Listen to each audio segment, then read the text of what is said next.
Welcome back, everyone. Simpson University was back at home tonight for a doubleheader hosting Pacific Union. We'll start off with the men. Justin Sparks comes into the matchup averaging just over 16 points per game. We'll pick it up first half. Pioneers draw first blood. Number 24, Kay Tonganen, goes up and under for 2. Simpson has an answer, though, and it comes from Andrew Schritter, who's open for 3. Then moments later, Simpson moving the ball well. Number 5, Pat Magno, steps up for 2 more. Simpson hangs on in this one. They go on to win 59-52. The women were down at the break, but they would battle back. Second half down 38-36. Alyssa Foster gets the lay-in, tying it up at 38 apiece. Then moments later, number 32, Paige Barrett, drains a huge 3 for the lead. Simpson never looked back after that. The Lady Redhawks go on to win. Final score 57-43. Chico State had a good night at home. The women held out to win 49-43 for their 3rd straight win, and the men went on to win also 72-60. To the Bay now, where a huge upset took place tonight. USF tied it up in the final seconds of regulation against Gonzaga. Then in overtime, the Dons would take over. University of San Francisco goes on to win 81-77. Big upset over 13th ranked Gonzaga. In the NBA, Sacramento falls to Charlotte 103-96. Portland outlasts Dallas in 2 overtimes, 114-112. And in another overtime matchup, New Orleans beats Memphis 109-102.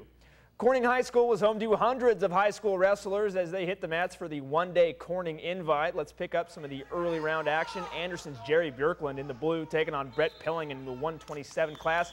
Björklund comes out on top with the big pin. Big win for the Cubs. Next up, the 121 class. Orland's Nathan Monk in the gray, taking on Jared Jones. Coaches not too excited about the matchup.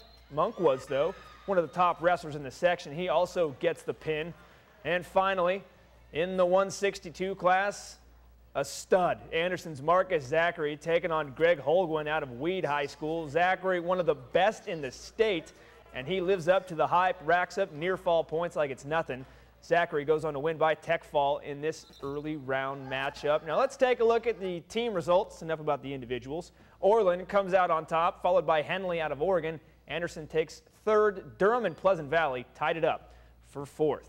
In college football, the Senior Bowl kicked off in Mobile, Alabama, giving scouts a chance to see a few of the nation's top athletes. Tim Tebow, one of the question marks heading into the draft. He would start for the South, and he would struggle. First series of the game, Tebow drops back, throws incomplete to Anthony McCoy. Came up a little short on that one. The North would then take the lead in the second quarter as Oregon's LeGarrette Blount, who was suspended this season, goes in for 6. Then later in the second, another comeback story. USC's Stephon Johnson gets his first rush since injuring his neck in a weightlifting accident this past fall. Good to see him back on the field. Back to Tebow now, 4th quarter, South down 24-13. Tebow gets stripped on the draw. The North would recover. Then on the next South possession, things not getting much better for Tebow. He gets stripped again. Tough day for the Florida quarterback. The North goes on to win it 31-13. Finally on the links, we head south to Torrey Pines for the Farmers Open. No tiger sightings today. It was a sunny day in San Diego for round 3. We'll pick up Phil Mickelson on the par 4 7th. Lefty. Well, he pulls his tee shot way left. It would actually land in a eucalyptus tree. I don't care what kind of wedge you're using. It's not coming out of that tree. A fan would try to help out, but to no avail. Mickelson finished at 9 under. Meanwhile, Michael Sims' second shot on the par 4 17th was a beauty. From 150 out, he sticks it within a few feet of the hole. He knocked down the birdie putt, finished it 2 back of the lead at -11. Here's your leader, Ryuji Yamada, with his birdie attempt on 18, and he buries the long putt. He finished at -13, sits atop the leaderboard heading into Sunday.